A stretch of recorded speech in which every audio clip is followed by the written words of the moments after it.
esquecerei de ti, ó minha terra, berço onde o amor nasceu. És princesa lá da serra, terra dos carinhos meus. Não mais poderei viver longe de ti, tu és a minha adoração. Ó Botucatu, cidade dos meus sonhos, terra do meu coração.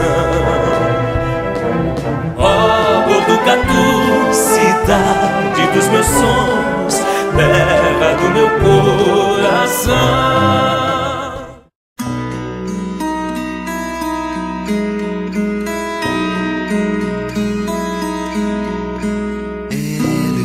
Levando boi, um dia ele se foi no rastro da boiada. A poeira é como o tempo, um véu, uma bandeira, tropa viajada. Foram indo lentamente, calmos e serenos, lenta caminhada. E sumiram lá na curva da vida, na curva da estrada. E depois dali pra frente não se tem notícias, não se sabe nada. Nada que dissesse algo de boi, de boiada, de peão, de estrada, disse um viajante. Depois dessas belas imagens que vocês viram, nós vamos contar a história de 3 caipiras boiadeiro aqui de nossa cidade de Botucatu. Não saia daí porque esse programa tá muito gostoso. Até já.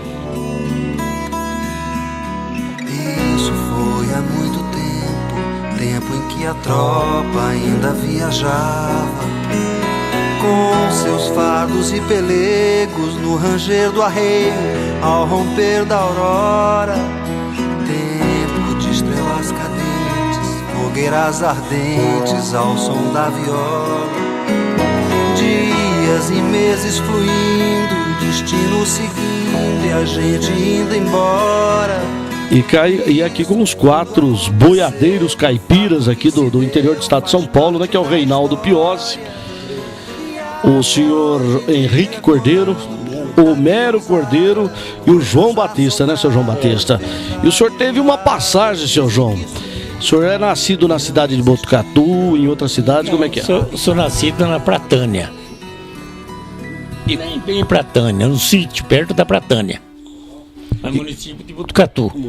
E quando o senhor vivia lá na Pratânia, era na zona rural também? Ou na rural, zona rural. E como que era a atividade do senhor quando criança? Como que vocês faziam? Você sabe, né? Aquele moleque mais novo no sítio é o pau para tudo da obra, né? Tudo que é serviço ruim, mandou ele fazer. E o senhor tem um parentesco com um grande boiadeiro de Botucatu, que era o Kim Totó, é isso? Sou sobrinho dele. Sobrinho dele. Fala um pouquinho do Kim Totó pra gente. O Kim Totó tem que falar bastante dele, né? Ele era engraçado, animado. O Kim Totó era animado. Passou um vidão, viveu bem e morreu bem. O que ele fazia especificamente? Especificamente, o Kim Totó tomou conta de grandes fazendas. Tomou conta de uma fazenda muito grande do João Melão. Tomou conta de fazenda grande do Clabim, lá no Pantanal. Tomou conta de muita coisa grande, o Kim Totó. Grande demais. E o senhor estava dizendo também que o senhor, me parece que o senhor comprou um sítio, uma propriedade em Vitoriana. Como é que foi essa história toda? Foi meu pai que comprou. E eu fiquei junto com ele, eu trabalhava com ele, né? Fiquemos lá enrolado. Depois até que ele resolveu comprar um açougue e eu fui ajudar ele no açougue. E alguma experiência do açougue que o senhor lembra, assim, que tenha marcado a memória do senhor? Açougue tem muita coisa engraçada, mas no momento a gente não lembra, né? Não consegue lembrar nenhuma delas? Não lembro. Nem da faca que cortou o dedo? Nunca? Não. Naquele tempo a barra ficava em cima do balcão. Então a gente pendurava a carne para ficar à mostra. E a maioria das freguesas, as velhas, tinha mania de beliscar a carne para ver se estava mole. E eu tinha um empregado por apelido de Major, e ele tinha uma implicância de ver as mulheres beliscando a carne, e ele vivia falando para elas que não, que era anti-higiênico, mas elas teimavam. Um dia ele falou para uma velha séria, Dona Fulana, não vou nem citar o nome aqui, Dona Fulana, a próxima vez que a senhora pôr o dedo, a unha na carne, eu vou te cortar o dedo fora, viu? A mulher parou, ela cortou o dedo? Parou. E o senhor contar uma história da bota. Da bota é interessante, da bota de cano longo. Como é que é essa história aí? Cano longo e estreitinho, que era para não entrar cisco andando a cavalo no mato, para não entrar pau, não entrar cisco, não entrar espinho, né? Mas tive que largar de usar porque eu não podia mais calçar bota desde que eu quebrei a coluna, então ficou sem usar bota. Agora eu uso botina, que é mais fácil, né? Nunca mais usou bota de cano longo? Nunca mais. E tem alguma bota de recordação, não? Eu não tenho, não tenho. E como é que o senhor quebrou essa coluna? Como é que foi esse acidente? Coice de boi. Como é que foi? Relata pra gente. Eu estava pulverizando um gado e o boi estava atrás de mim e resolveu dar um coice. E deu um coice nas minhas costas, quebrou 2 vértebras. E aí, o senhor chegou a ficar paralisado ou não? Caí no chão, né? Amoleceu tudo. E era lá na Torre de Pedra, essa invernada que eu arrendava. Tinha uns 4, 5 quilômetros para ir até na cidade de Torre de Pedra, mas lá não ia veículo nenhum. Nem carroça não ia lá. E eu tive que ir embora a cavalo. E como que foi transportado a cavalo? Tem que ir, né? Senão morre lá. Depois, como em Torre de Pedra, naquele tempo a cidade de Torre de Pedra tinha 2 motoristas só. Habilitado. Só 2 motoristas. Então eu mesmo vim dirigindo para Botucatu, porque não tinha, os 2 motoristas viajando. Com a coluna quebrada eu tive que vir dirigindo. Com a coluna quebrada o senhor veio dirigindo? Dirigindo. Aquele tempo a Castelo Branco vinha só até no Pardinho, só até no quilômetro 184. Daí terminava a Castelo Branco. Então eu vim da Torre de Pedra pela Castelo Branco e entrei no Pardinho. E como foi essa viagem? Parecia que era longos e longos quilômetros. Foi péssima, né? O senhor veio sozinho? Sozinho. Não tinha outro jeito. Estamos aqui com o seu Homero, ele que é nascido na cidade de Bofete e depois deu essa continuidade na nossa cidade de Botucatu. Conta um pouquinho pra gente, seu Homero, desse nascimento na cidade de Bofete, como é que tudo aconteceu, a história do senhor. Nenê, eu nasci em Bofete, na zona rural. Ia para Bofete, né? A pé naquele tempo, não tinha água encanada no sítio, não tinha luz. Era um tempo diferente, né? Difícil. O senhor nasceu então numa propriedade rural, né? Nasci na cidade, mas imediatamente fui para a zona rural. Fiquei até os 14 anos, depois vim para Bofete. E meu pai, logo com 16 anos, comprou um açougue, fui açougueiro. E a vida continua assim, né? Difícil aquele tempo. O Bofete é o maior produtor de algodão do estado de São Paulo. E então a gente só via dinheiro na colheita. O açougue vendia com prazo de colheita, os comerciantes, como o João Cury, que tinha armazém, vendia também com prazo de colheita. A gente só via dinheiro no fim do ano. Seus pais chamavam como? Francisco Cordeiro de Campos e minha mãe Lígia Filiolini. E esse açougue, quando o senhor adquiriu lá em Bofete, quando foi? Quantos anos o senhor tinha nessa época? Eu tinha 16 anos. Eu nasci em 31, isso foi em 47. E os seus pais já mexiam com gado? Porque hoje aqui o senhor... Eu era sitiante, mexia com um pouco de gado. E eu fui lidar com açougue e comecei a vida ali. Depois, mais tarde, fui negociar com gado, comprar, vender, comprei propriedade e foi crescendo. Casei-me com 25 anos. A minha história eu contei para você, né? Que foi... E quando o senhor era menino, o que o senhor fazia na fazenda? Como que era a atividade do dia a dia? Não, a gente ia na escola de manhã, voltava meio-dia, 1h chegava e ia repartir algodão, que naquele tempo plantava algodão e tinha que trabalhar na roça, né? Ia repartir algodão, essas coisas. O que é repartir algodão? O algodão plantava de punhado, como o Batista sabe ali, e depois deixava 3, 4 só, os pés mais bonitos, mais viçosos, deixava 3, 4 pés e arrancava o resto, né? Os outros descartavam? Descartava, perfeitamente. Eu gostei, a gente estava conversando nos bastidores aqui, o senhor falava da história da geladeira. Nessa época não tinha luz elétrica na cidade de Bofete, não era uma vida difícil, e a geladeira funcionava como? Quando tinha, não tinha, ninguém tinha. Mas se tivesse, tinha que ser a querosene, né? Porque não tinha... Ninguém tinha, mas se alguém tivesse, já tinha rádio. Em Bofete, quando tinha 15, 16 anos, tinha uma padaria que o padeiro tinha rádio e o pessoal ia assistir jogo de futebol, ouvir jogo de futebol pelo rádio, né? Só a padaria que tinha o rádio para ouvir. Só a padaria. Em 1945, o senhor dizia pra gente também que houve a guerra. E nesse fato, nessa época, teve alguns fatos importantes que marcou a vida do senhor. Nessa época a gente era criança, né? Foi em 44, acho que foi, né? 45, 44, 45. Então foi racionado o açúcar, o querosene, o sal, era tudo racionado, né?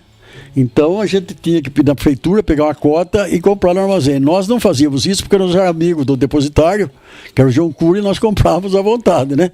Porque ele ia em São Paulo e comprava à vontade lá, porque também o depositário de São Paulo era um libanês, patrício dele, mas era difícil, porque era tudo com cota, né?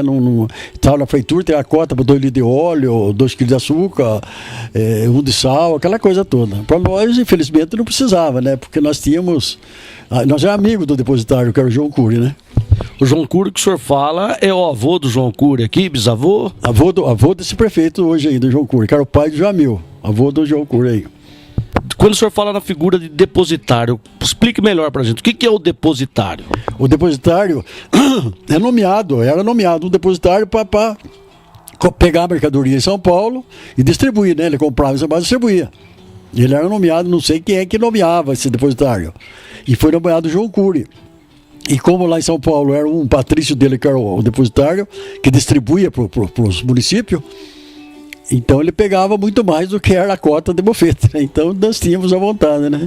Então sempre vinha um pouquinho a mais? À vontade, nós pegávamos sempre à vontade, né? Porque... E por ser amigo da família dos Curies lá em Bofete, vocês tinham um pouco de privilégio? Nós tínhamos privilégio, tudo que era da política dos turcos, como falava na época, né? Então a gente era amigo e pegava à vontade, né? E agora aqui comigo o seu Reinaldo Piozzi, ele que também tem muitas histórias para contar, não, seu Reinaldo?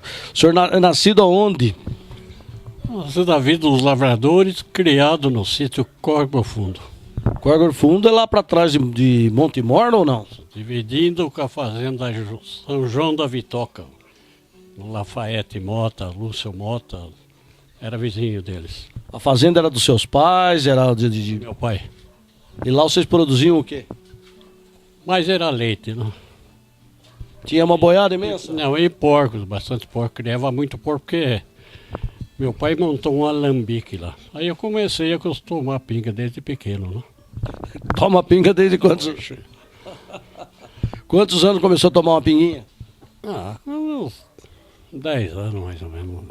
Agora nessa vivência no sítio, os amigos de infância, o que o senhor recorda, assim, que o senhor tem mais saudade dessa época tão gostosa que o senhor viveu no sítio, antes da pinguinha?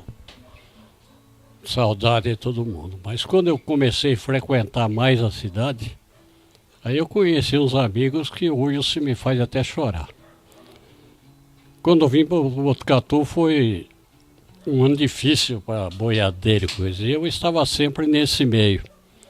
Eu era muito amigo de Joaquim Ribeiro, Joaquim Totó. Conheci o Kim Totó de mocinho. Conviver com ele até a morte dele. Dedé Ferrari, Manuel Luiz dos Santos, os grandes amigos, todos fazendeiros. Aí meu pai construiu a piscina de Botucatu. E eu fui morar na piscina com meu pai. E sempre quando eu gostava de criação, meu pai adorava corrida de cavalo. E tinha os cavalos lá, inclusive fora dos meus pais, tinha uns amigos dele no bairro da Estação, de Botucatu, da cidade, que levavam os cavalos para ser tratados lá nesse terreno da piscina. Então eu ajudava a tratar os cavalos e toda manhã tinha que sair de madrugada para fazer o exercício nos cavalos, né? Então de madrugada me lembro bem que eu passava em frente a Petrarca Bac, a cavalo, e o seu Petrarca Bac ainda falava: acordou cedo, hein, menino?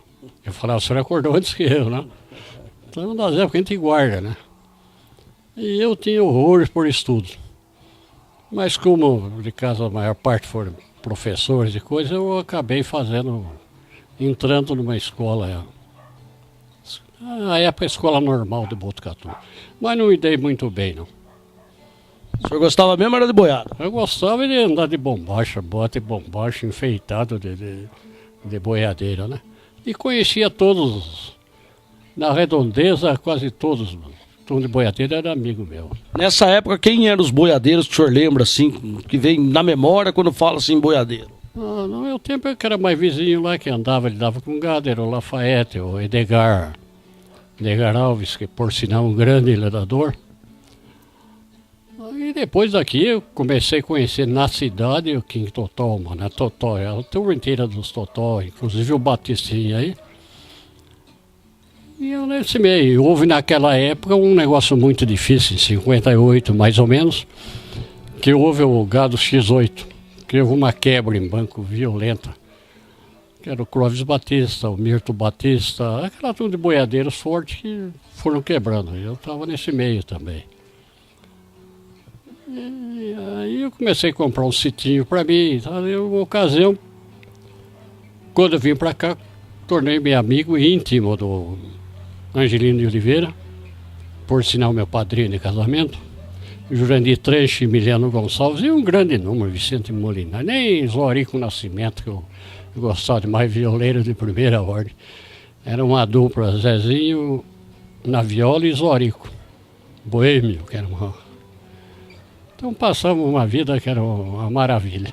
E aqui comigo o Rubens Brito, ele que é lá de Lavras, de Minas Gerais, e veio fazer uma homenagem para esses caboclos aqui de Botucatu, não, Rubens? É isso aí, com muito prazer que venho aqui tocar um pouco de viola caipira, que é aqui em Botucatu, o berço da viola caipira, né? E é um prazer muito grande tocar para esse pessoal que tem tanta história aí para contar e muita coisa para ensinar pra gente. Sempre lembro do meu avô, né, que também foi um caipira lá em Minas Gerais e me ensinou muita coisa e tenho certeza que eu vou ensinar também se eu chegar até lá, né? Se Deus quiser eu chego nos 80, 90 também, com saúde, igual essa turma boa que tá aqui. Talvez nem chegaram lá ainda, né, mas estão a caminho firme aí. É isso aí. E você escolheu alguma música que representasse, que representa eles ou não? Eu tenho uma música que eu fiz pro meu avô, que eu tenho certeza que se encaixa também para eles aqui, né? Que é bem... conta bem do caboclo caipira, né? Que é a descrição do meu avô, assim. E eu vou cantar algumas músicas aqui de Botucatu também, do Angelino de Oliveira, que é padrinho, né? Do senhor ali. Então eu vou tocar algumas aqui de Botucatu também. Então vamos lá, para homenageá-los, toca essa que você fez aí, que você compôs para o seu avô. Como que é o nome da música? Chama Avô da Terra, essa aqui. Eu fiz a letra e o amigo Osni Ribeiro aqui de Botucatu me ajudou, fez a melodia. Então vamos lá.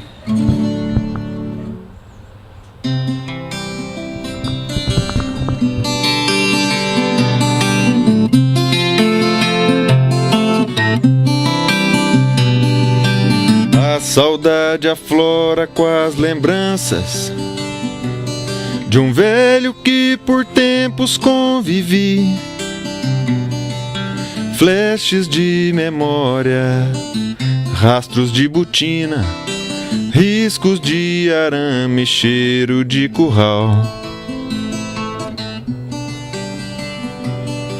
Aos domingos sentados em roda, acompanhando a prosa com atenção,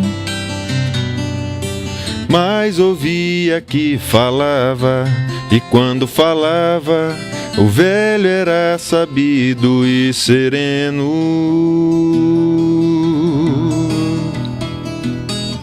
Vou da terra, o cansaço na expressão, a pele toda marcada pelo frio da madrugada, pelo sol de todo dia.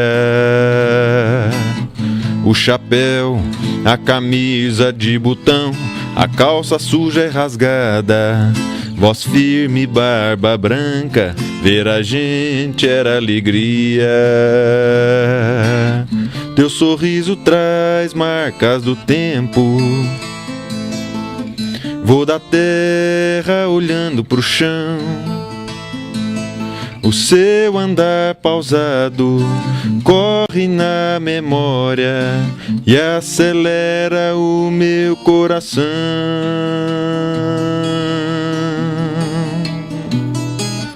Vou da terra, o cansaço na expressão, a pele toda marcada pelo frio da madrugada, pelo sol de todo dia. O chapéu, a camisa de botão, a calça suja e rasgada, voz firme, barba branca, ver a gente era alegria.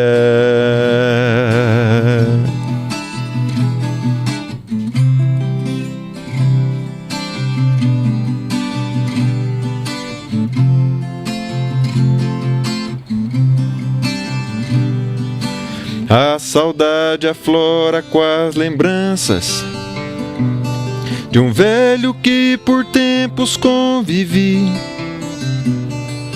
Flashes de memória, rastros de botina, riscos de arame, cheiro de curral. Depois dos nossos comerciais, nós vamos ouvir um pouquinho mais dessa história bonita da convivência com Angelino de Oliveira, e o seu Piozzi vai declamar alguns versos para nós.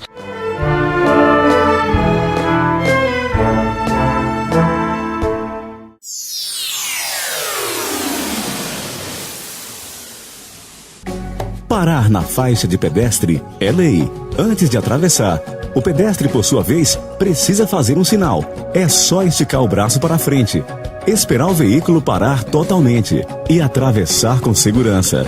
E ao motorista, na faixa cabe sempre dar preferência ao pedestre. Respeite a vida. Paz no trânsito. Toda sexta na TV Alfa, você tem um encontro marcado com Márcio Paes de Almeida. Um programa com muita informação, descontração com entrevistados especiais. Encontro marcado, toda sexta na TV Alfa.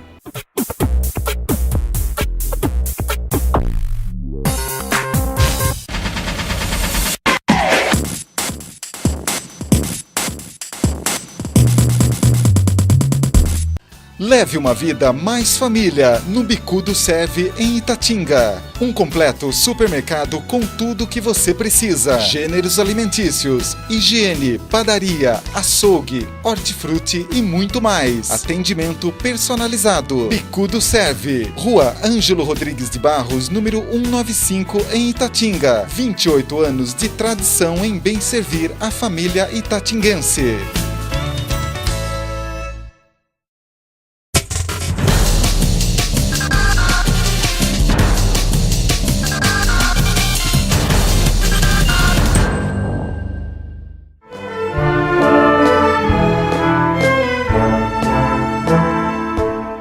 Então vou cantar uma música aqui em homenagem a todos os botucatuenses aí, em especial aqui ao senhor Reinaldo Piozzi, que o autor dessa música, Angelino de Oliveira, foi padrinho dele. Então vamos cantar essa música clássica aqui, que conhecida mundialmente, né? Dizem que essa música tocou por 20 anos todo dia de manhã numa rádio em Lisboa, que foi uma música que o pessoal aceitou demais e sempre pediam ela lá. Então essa todo mundo conhece. Vamos lá.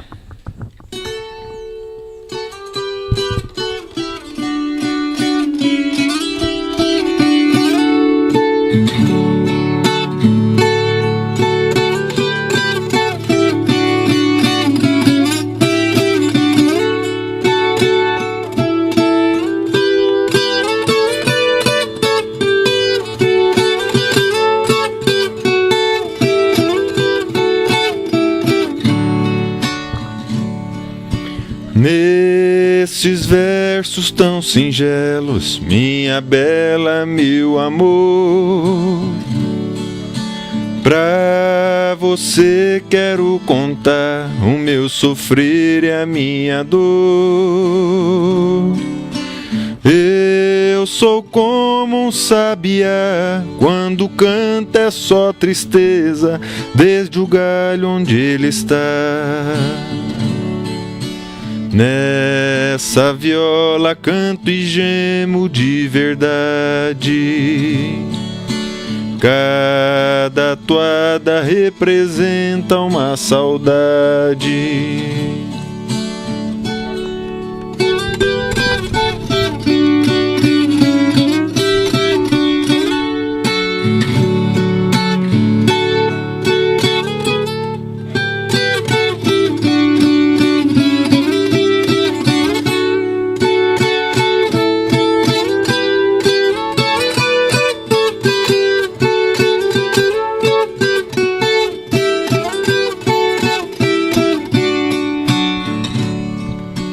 Eu nasci naquela serra, num ranchinho beira-chão,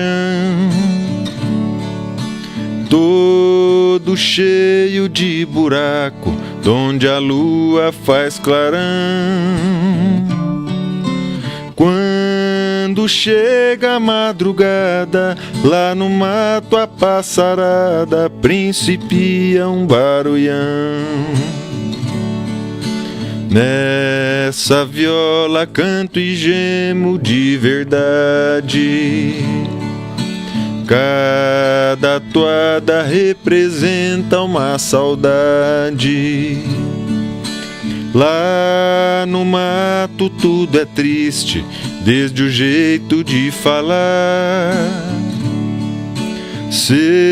Sertanejo quando canta, dá vontade de chorar. Não tem um que cante alegre, todos vivem padecendo, cantando pra se aliviar. Nesta viola canto e gemo de verdade. Cada toada representa uma saudade.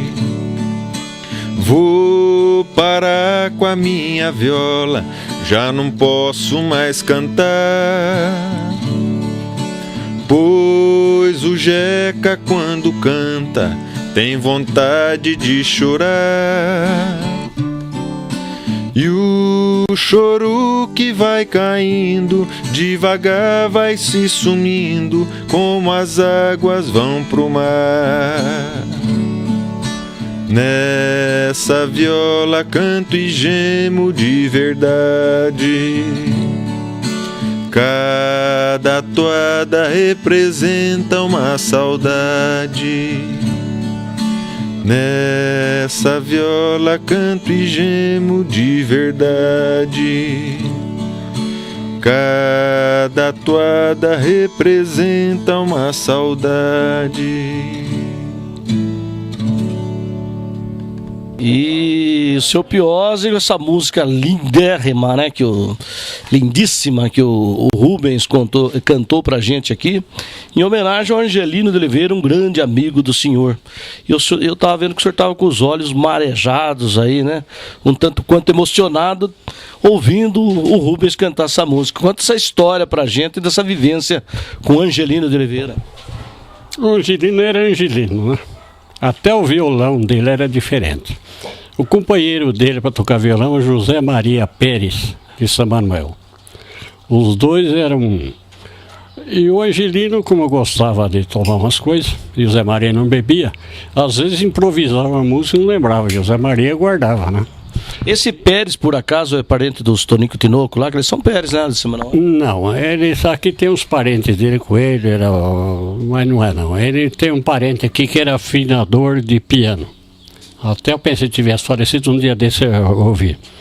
E os dois gostavam muito. Então um modo de transmitir aquela sonoridade que eles tinham, nós íamos, a coisa mais gostosa para nós era irmos na fazenda Monte Selvagem do Chiquitinho Luizeto, que tinha uma das salas que tinha uma sonoridade fora de série.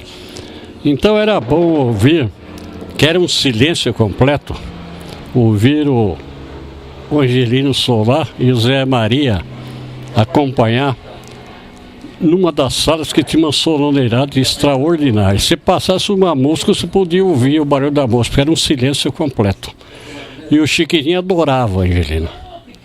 Então nós passamos muitas horas muito gostosas na Fazenda Monte Selvagem com o Francisco Luizeto. O senhor estava contando para a gente que o senhor também conheceu o Serrinha, né? Conta um pouquinho dessa vivência com o Serrinha. O Serrinha tinha uma irmã dele casada com o investigador Pedro Romero, e volta e meia o Pedro me parava aqui em Botucatu, ou no cartório, que depois eu vou contar que eu fui parar no cartório, que o Serrinha naquela época, quando gravava um disco, já fazia questão de mandar o disco para mim por intermédio do Pedro Romero, que era cunhado dele. Então aquele tempo de Bom de Camarão, logo que ele gravava, ele mandava para mim um dos discos na época. Por sinal, umas coisas mais lindas, das músicas mais bonitas do Serrinha, né? Do Serrinha tem umas que são incomparáveis, né? O senhor lembra de alguma música do Serrinha que marcou a tua vida? Agora não vou lembrar, mas como é que... Pô. Chitãozinho, Chororó? Não, mas pera, tem uma que era aí, meu. Inclusive ele fez uma música pra mim, mas tem uma que é famosa e eu não consigo agora lembrar, né? Batista, é aquela que o Roberto Savaia cantava com os Zori, como é que era do Serrinha? Caboclinha Marvada, que eu adorava do Serrinha. Caboclinha malvada, não me faça surdo. Mas não tem voz. Tanto que não tinha voz, que o Angelino falou, você pra voz não vai mesmo. Mas como você gosta de você, com isso você vai aprender a declamar. Vai começar a declamar. Então eu fazia mais declamação quando eu saía com essa turma, porque minha voz não ajudava, né? Então eu tinha me especializado naquela época em fazer mais declamações. E o senhor estava declamando aí pra gente, sai agora no microfone em frente às câmeras, alguma declamação? Agora também. Aquela do Catulo da Paixão Cearense é bonita, fala pra gente aí. Declama pra gente aí. Posso falar uma coisa pra você? Sem beber é difícil, né? Mas em todo caso vai uma hora que vai. Mas já tomou uma aí de levinho, vai lá que sai. Catulo da Paixão Cearense. Marroeiro, eu sou marroeiro. Meu pai foi o marroeiro também. O pinto já sai do ovo com a pinta que o galo tem. Bebedor de mandureba possuindo carne e caroço. Eu nunca vi cabra macho que me fizesse sobroso. Após olha, tu tá vendo a lagoa naquela baixa colar? Chega na ribeira, espia que tu verá. A cara da tua cara lá no fundo a te espiar. Enquanto tu tá olhando, ela tá olhando também. Mas se tu te arretira, gorogotó nem ensinar. Aquilo que fez contigo, faz com outro que vier. Após olha, aquela lagoa é o coração da mulher. Agora para riba de mim, Deus pode mandar o que Ele quiser. O mundo é grande, marroeiro. Grande é a fé. Grande é o poder de Maria, esposa de São José. O diabo, anjo maldito, foi grande como ainda é. Mas, porém, nada é mais grande que Deus em té, que uma chifrada, marroeiro, do zóio de uma mulher. Aí o tempo vai passando, e agora, com idade, como boi velho e cansado, pacientemente a remoer, hoje relembrando, esqueci. Vai que o senhor lembra. Hoje, relembrando tudo que eu passei, como um boi velho eu vou ruminando, tempo passado, que foi em tempo ditoso, o capim verde e cheiroso, que quando moço eu comi. Mas às vezes, a saudade acorda minha mocidade com tanta exasperação, que eu abro as duas porteiras dos olhos, meu Rafael, e deixo que saia só numa arrancada toda a boiada das lágrimas do curral do coração. Umas coisinhas dessas que nós tínhamos, né? Diz que a desgraça do pau verde é ter o seco encostado, né? Chega o fogo, queima o seco, lá vai o verde queimado.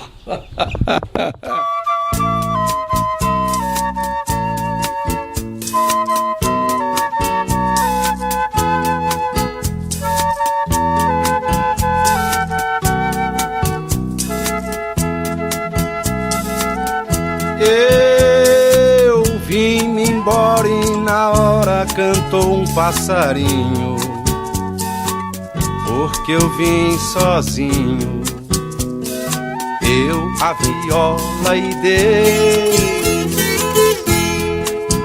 Vim parando assustado e espantado com as pedras do caminho.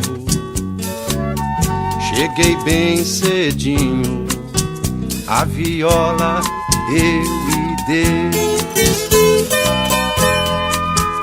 esperando encontrar o amor, que é das velhas truadas canções. Conta um pouquinho da vivência que o senhor teve com o Gastão da Alfarra, que também foi muito amigo do Angelino de Oliveira. Foi, o Gastão foi um dos grandes amigos do Angelino. E nós tivemos eu, por exemplo, tive muito convívio com ele, porque eu saí do sítio e eu larguei estudo. Meu pai queria que eu estudasse, eu larguei estudo e fui aprender a datilografar no cartório do tenente, pai do Zezinho Torres. Onde ficava esse cartório? Aqui em Botucatu? Fora de Botucatu. E lá eu fui para aprender a datilografar, e como o Zezinho Torres era um homem 100%, acabei ficando no cartório. Largou a vida de boiadeiro? Não, continuava, porque ali reunia, e eu continuei lá, e eu tive a sorte com o Zezinho que não tinha horário. Ali eu tive grandes amigos, as reuniões sempre amigos mesmo no cartório. E depois teve um tempo que eu apareci em Botucatu, Tamura, e eu fiquei tomando conta do gado Tamura. Todo gado Tamura comprava e vendia era eu. Então eu continuei na mesma lida, assim. Só que eu pensei que fosse aprender a datilografar no cartório, acabei aposentando e ficando dono do cartório até aposentar. Então ficou dono do cartório? Fiquei titular do cartório. E mesmo assim mexia com gado? Era a minha paixão, pô. Atualmente o senhor mora onde aqui em Botucatu? Eu moro na rua Leonas Cardoso, 833. Se eu lembro a condição, né? E tá ainda mexendo com gado ainda? Tem algum sítio, propriedade rural? Logo que eu aposentei, vendemos um sítio que era do meu pai, Córrego Fundo, que eu adorava. E comprei um sítiozinho para não ficar sem sítio, comprei no Faxinal. E tenho até hoje o lugar que eu distraio e que eu fico.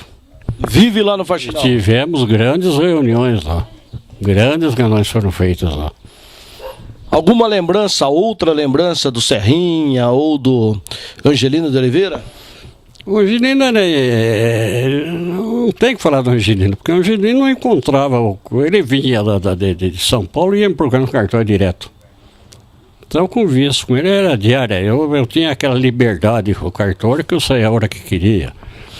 Ia com o Angelino, ninguém gosta que fale, mas ele gostava num bar, né? Como eu gosto, ele sempre gostou de um barzinho, né? Que era o bate-papo nosso ali em bar. E as músicas dele saíam ali no bar mesmo ou não? Inclusive uma delas famosas escreveu num papel para nós levarmos para o Chico de Paulo em Itatinga. Só que nessa época eu liguei para o Chico de Paulo em Itatinga, o telefone não fez e nós pegamos um carro com metal, que pegamos um carro para Itatinga. Chegamos depois de 2 vezes já cantada a música que ele fez, aí completou a ligação.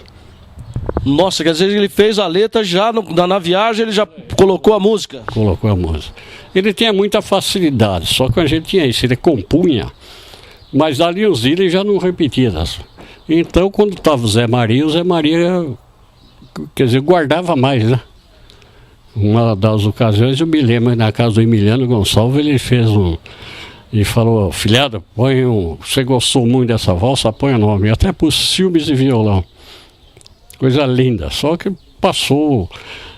A melhor coisa que o Angelino fez chamava-se Flor de Súplica. Foi feita para o Jurandir Trench. Ele só tocava com silêncio, em pé, com o violão em cima da mesa. Fora isso, não tocava. Coisa lindíssima. O Jurandir Trench, que era parente dele ou não? Não, o Jurandir Trench era um dos gerentes da empresa Peduto.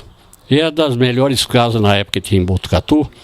Então todos os artistas que vinham para dar show, cassino e coisa, ele recebia depois na casa dele. Aí nós fazíamos reunião, Angelino, Canimiro Lotufo, Kingo Zórico Nascimento, e um na casa do Jurandir Trench, que na época era uma das boas casas em Botucatu, né? Isso. Por que ele tocava? Ele tocava com o violão em cima da mesa, sobre a mesa?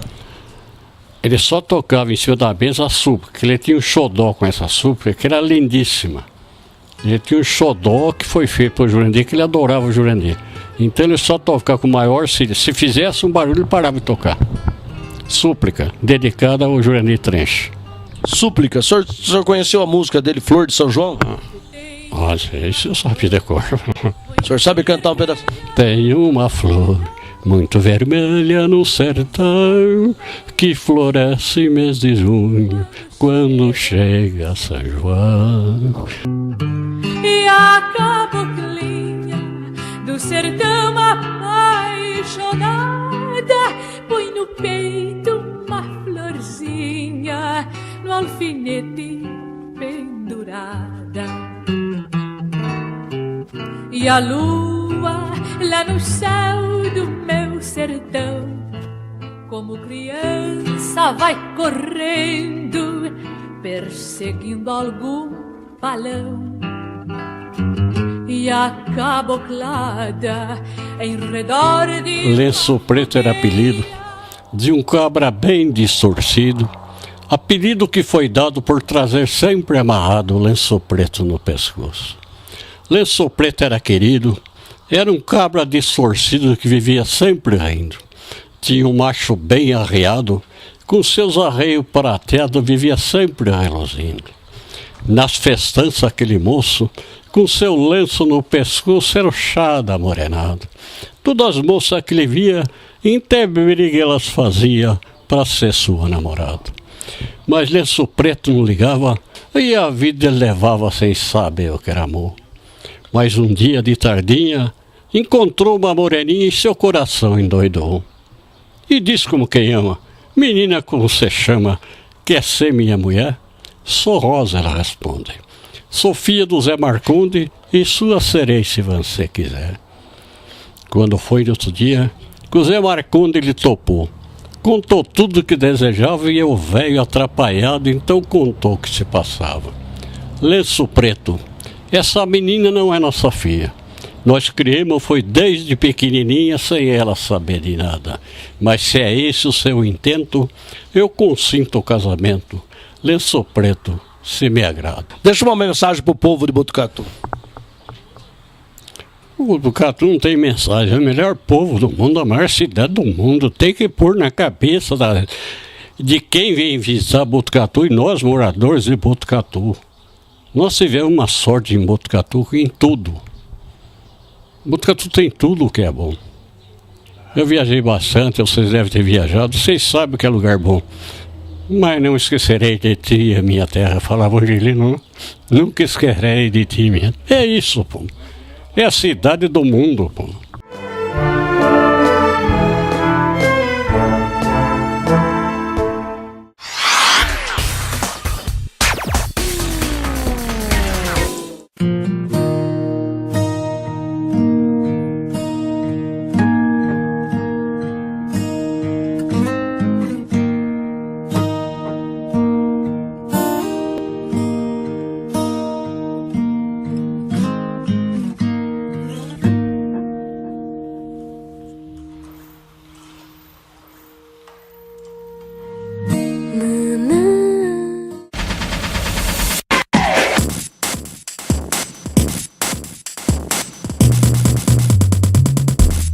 Leve uma vida mais família no Bicudo Serve em Itatinga. Um completo supermercado com tudo que você precisa. Gêneros alimentícios, higiene, padaria, açougue, hortifruti e muito mais. Atendimento personalizado. Bicudo Serve. Rua Ângelo Rodrigues de Barros, número 195 em Itatinga. 28 anos de tradição em bem servir a família itatinguense.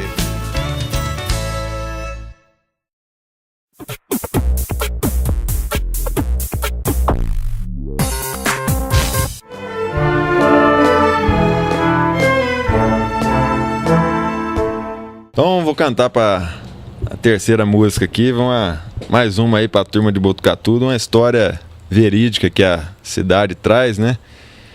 E é a música da Ana Rosa. Vai especial aí pro seu Moacir Bernardes, que tá aqui atrás da câmera aqui, ele que escreveu um livro contando essa história. Então vamos lá então.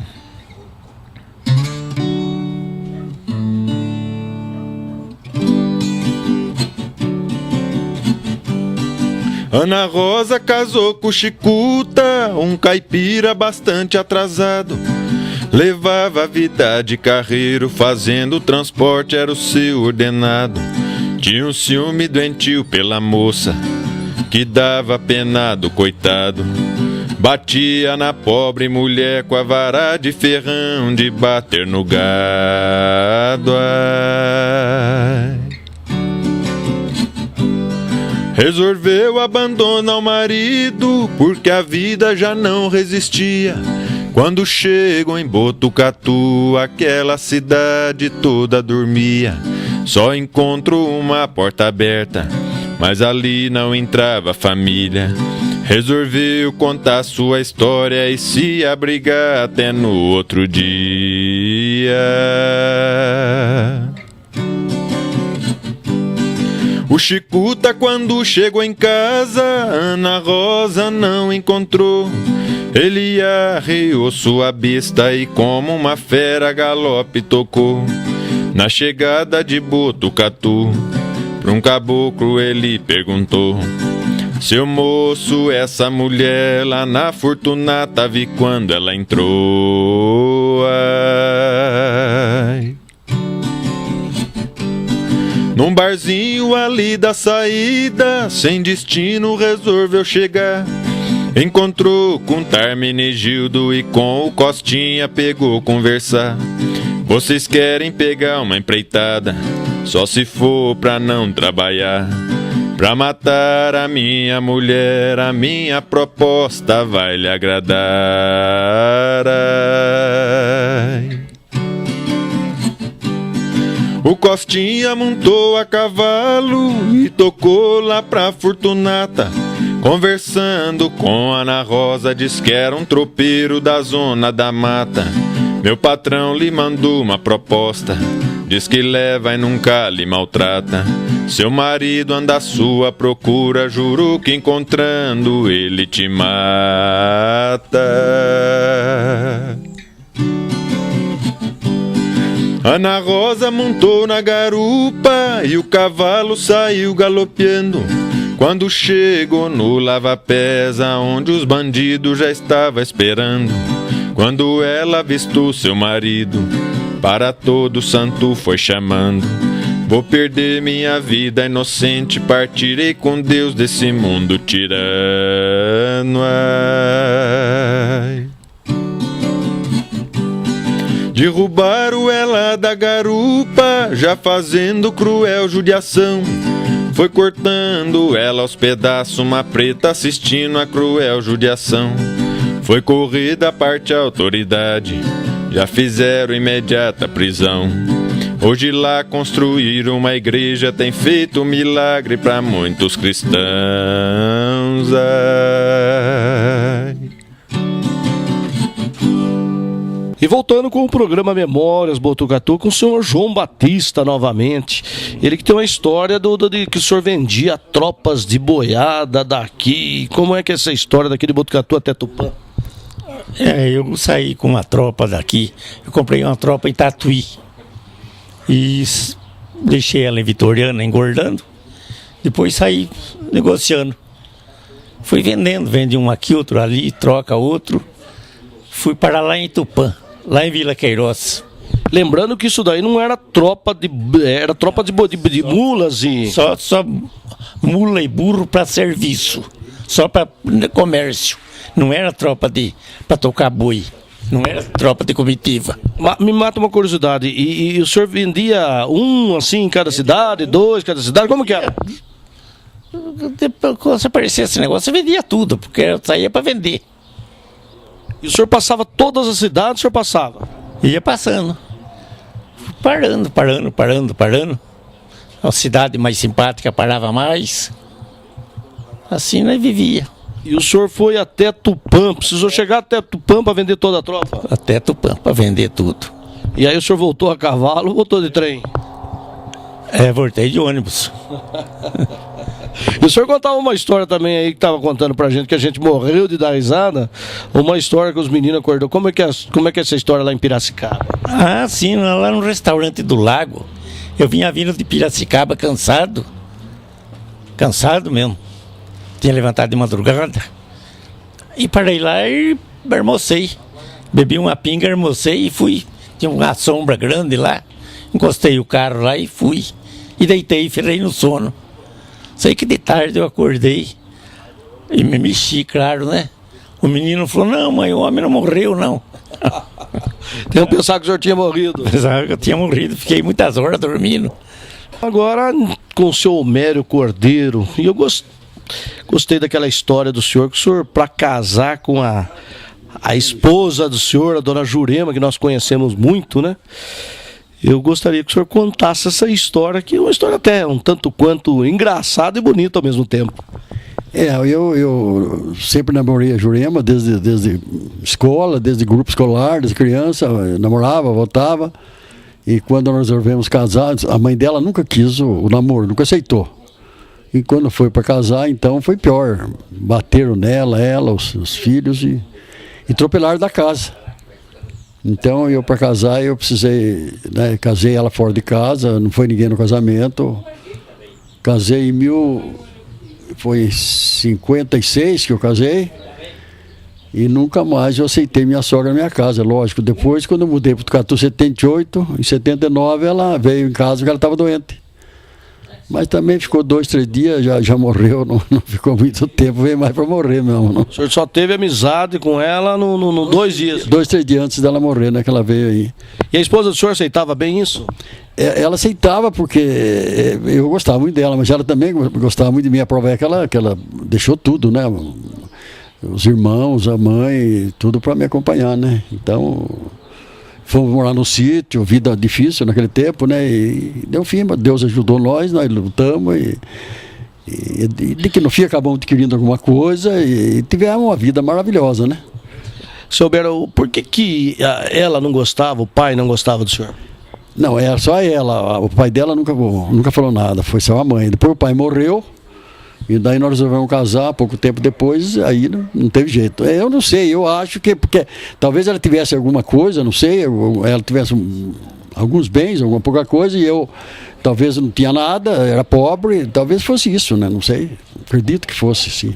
E depois o senhor contou que trabalhou no açougue, foi adquirindo... Fui açougueiro, depois fui sitiando, fui comerciante de gado, e assim foi levando a vida, adquirindo propriedade, terra, essas coisas, e lutando, né? Fui vereador em Bofete 15 anos, porque eu não gostava de política, mas forçaram eu. Fui 3 mandatos, um mandato de 4, um de 6 e um de 5. Depois eu queria que fosse candidato a prefeito, não aceitei, candidato único, eu depois vim embora para cá, ainda continuaram atrás de mim, mas eu não fui mais. E quando o senhor esteve em Bofete, o senhor conheceu o Carreirinho? Não, o Carreirinho eu conheci, desde mocinho novo, eu era muito amigo do Carreirinho. E o Carreirinho nasceu em Bofete, quando tinha acho que uns 15 anos mais ou menos, foi para Pardinho, e depois... começou a cantar, e ficou cantor, cantava com a irmã, depois arrumou a dupla e foi para São Paulo. Depois ele casou-se em São Paulo, o Carreirinho. Até tem uma história interessante, ele não casou, ele foi morar com uma moça, ficou com a moça uns tempos, teve um filho com a moça, e depois separou, a moça sumiu. Aí ele casou-se com a outra, teve vários filhos, também não casou porque a outra era de uma outra religião lá e ele não casou. viveu com a outra, teve 3, 4 filhos com a outra, separou, depois foi morar com a Zita Carreiro, depois separou, depois de um determinado dia ele encontrou com a primeira mulher, que era a paixão da vida dele. Não acredito, encontrou onde? Encontrou em São Paulo, por um acaso, né? E ela apareceu, encontrou com ele e falou, tem uma novidade pra você. Falou, o que é? Aí veio com o moço, falou, esse moço é seu filho. Nunca ela procurou ele pra... Nada. Daí ele falou, eu sou feliz se você casar comigo. Ela falou, casava. Daí vieram em Bofete, fizeram o casamento em Bofete. E ele parou de beber, ele ficou um homem maravilhoso, Carreirinho, né? Mas ele não teve sorte, que logo depois deu câncer dela e ela morreu. Ele não foi muito tempo feliz. E esse tempo aí, quantos anos já estava o filho deles? Ah, já era moço, filho formado, porque ela falou para ele, quando eles separaram, ela estava, acho que grávida, uma coisa parecida, e ele, mas já era moço quando veio com ele. Depois ele casou com uma moça, e ela também depois morreu, teve câncer. Ele casou com uma moça e depois, mais tarde, o Carreirinho casou com a sogra do filho, né? Mais tarde, com a Mariana, né? E quando ele morreu, ele estava casado com essa Mariana. Mas eu conheci o Carreirinho desde de moleque, né? Ele até fez uma música pra mim, eu falei pra você, né? Como que chama a música? Homero Cordeiro. Homero Cordeiro, tá gravado essa música? Tá gravada, sim. É verdade que antes de ser músico, antes de ser cantor famoso, ele era pedreiro? Era pedreiro. Não, no começo ele era servente pedreiro. No comecinho ele trabalhava num bar, em Pardinho, era empregado do bar. Ah, ele trabalhava em Pardinho, por que não Bofete? Não, porque com 15 anos ele mudou para Pardinho, os pais dele mudaram para Pardinho. E ele trabalhou ajudante num bar lá, depois trabalhou de servente pedreiro. E ele cantava com a irmã dele, chamava Aparecida. Ela morreu depois dele, não faz tanto tempo. E depois ele foi para São Paulo, que foi cantar com o Teu Carreiro e outras duplas, como o Pardinho, Zé Carreiro, quando morreu, né, ele estava com o Carreiro a última vez, né? Então... O senhor tem quantos filhos? Eu tenho 5. 4 homens e uma mulher. Quais os nomes deles? O mais velho é o Homero José Cordeiro, o segundo José Francisco Cordeiro, o terceiro é Lígia. O quarto é Henrique Cordeiro, o quinto é Marcos Aparecido Cordeiro. E eles são nascidos na cidade de Bofete ou nascidos aqui? Todos em Bofete. Todos bofetenses? Todos bofetenses. E o senhor estava contando, todos eles vivem aqui em Botucatu, tem um que está para fora, né? Tem só um em São Paulo, o resto está aqui. Tem um que mora em São Paulo, na Alphaville, e o resto mora aqui mesmo. E o senhor estava contando uma história bacana, né? Que o senhor, como é gostoso ser honesto na vida, né? E essa história desse filho do senhor que está lá em São Paulo, conta um pouquinho pra gente. Não, esse é o Chicão, que fala, chama de Chicão. Ele trabalhava em Vargem Grande, lá perto de São Paulo, trabalhava no banco. E ele veio um fim de semana aqui em Botucatu, e na segunda-feira cedo foi embora, né? Ele tinha um Vox. Aí estava na Castelo, quando estava na entrada no município da quadra ali, da cidade. Furou o pneu, ele foi trocar, não encontrou o step. Aí ele ficou desesperado, né? Que ele tinha horário para trabalhar. Aí saiu um senhor da quadra de carro e ele gritou pro homem: por favor, para aí, leve o meu carro naquele posto, o pneu no posto para arrumar. O cara falou: não posso, eu tô com pressa. Não, pelo amor de Deus, rapaz, eu preciso ir embora, eu não tô sem step. Que sabe, você conhece meu pai, sou filho do Homero Cordeiro. O homem ia indo com o cara, deu ré e voltou. Você é filho do Homero? Falou: dá o pneu. Levou no posto, arrumou o pneu, trouxe, tá aí o pneu. Quanto que é? Ele falou: não, o dia que encontrar com o Homero, eu falei para ele que ele vai me pagar. Eu acerto com ele, pode deixar. Foi uma pena que ele não contou, não me deu o nome do homem, não perguntou o nome do homem, porque eu gostaria de ir lá agradecer. Ele não perguntou o nome do homem? Não perguntou, agradeceu e veio contar para mim. Eu falei: mas como chama? Eu falei: pai, eu esqueci. Eu falei: mas como é que eu vou na quadra perguntar quem é o homem que atendeu meu filho? Eu tenho tanto amigo na quadra, né? Tantos amigos, freguês, de vender boi, aquelas coisas, né? Então, infelizmente, fiquei sem saber. Seu Homero, nessa vivência toda com gado, lá do tempo de Bofete, depois vindo a Botucatu em 78, né? Que você... 78, me diga uma coisa, o que mais deixou saudade nessa vida do senhor? O que mais o senhor lembra, assim, que bate na lembrança e o senhor chega até a chorar de saudade? Não, tudo eu tenho saudades, é claro, do passado, mas eu viajei muito a cavalo, tocando boi na estrada. Sofri muito, claro, com chuva, com sol, aquelas coisas, às vezes andando para a estrada, não tinha água para tomar, difícil, tudo era. Mas era gostoso. E depois, mesmo comerciando, eu fui um grande comerciante de gado, eu tinha amigo em todo lugar, né? E tudo isso me traz saudade, né? Embora hoje, né, faço muito pouco, porque já Estou com 81 anos, quer dizer que já não sou muito criança mais, né? Então, mas tudo me traz saudades. Até a briga da caçogra, que não queria o namoro, queria o casamento, prometeu de me matar, fez tudo. Mas tudo faz parte da vida, né? Aquilo era gostoso, né? Tudo por aquilo se passava era gostoso, né? Não tinha, e tem os amigos que davam apoio, né? Aquelas coisas. Então, sempre tive muito amigo, né? Graças a Deus, felizmente. Do tempo de criança, quando o senhor brincava de menino, calça curta lá em Bofete, deixou-lhe alguma saudade ou não? Não, eu criança, eu fui criado no sítio, né? Eu nasci em Bofete, fui pro sítio e voltei com 14 anos. Então no sítio não tinha muito o que brincar, era mais vir na escola a pé em Bofete, depois trabalhar, ajudar meus pais no sítio lá, né? Serviço de repartir algodão, apanhar algodão, esse serviço do sítio, né? Vinha na escola, meio-dia ia embora e ainda tinha que trabalhar à tarde, né? Que fazia parte da... Era diferente, né? Hoje é proibido trabalhar a criança, né? Tem uma lei no Brasil que é um absurdo, né? Que é uma barbaridade, né? Mas é assim, né? E uma música que lhe deixou saudade, que o senhor, quando ouve, o senhor recorda o passado do senhor? Não tem muitas, mas eu gostava muito de Índia. Cascatinha na Índia. Eu gostava muito daquela música. Gosto, né? Mas tem muitas que me traz saudade, não tenha dúvida. Mas eu gostava demais da Cascatinha. Tem algum motivo de gostar de Cascatinha da Índia? Sim, a gente era moço, lá em Bofete tinha os parques que ficavam tocando muito essa música naquele tempo, né? É muito tocado, acho que é isso, naqueles parques que vinha na cidade, ficava lá namorando, flertando com as moças, aquelas coisas, acho que é isso, né? Deve ser que tenha saudade. E o senhor dá uma palhinha na Índia aí ou não? Ah, não dou. Não. Agora mesmo que eu vinha vindo aqui, eu estava ouvindo no carro a música, mas não é Índia. Nós estamos chegando ao final do nosso programa. Gostaria de agradecer aqui o Ari Prat, ou Prat, né? O Ari Prat, que gentilmente cedeu esse rancho, a sua casa, porque a gente fizesse essa entrevista e comesse esse frango gostoso, preparado pelo Mané, pelo Chico, pelo Ari, aquele ovinho frito, aquele ovinho caipira. E lembrando que o nosso programa voltará na próxima semana, às quintas-feiras, às 19 horas, aos sábados, 22 horas e no domingo, às 3 horas da tarde. Muito obrigado e até a próxima semana. Tchau. Nunca esquecerei de ti, ó minha terra, berço onde o amor nasceu.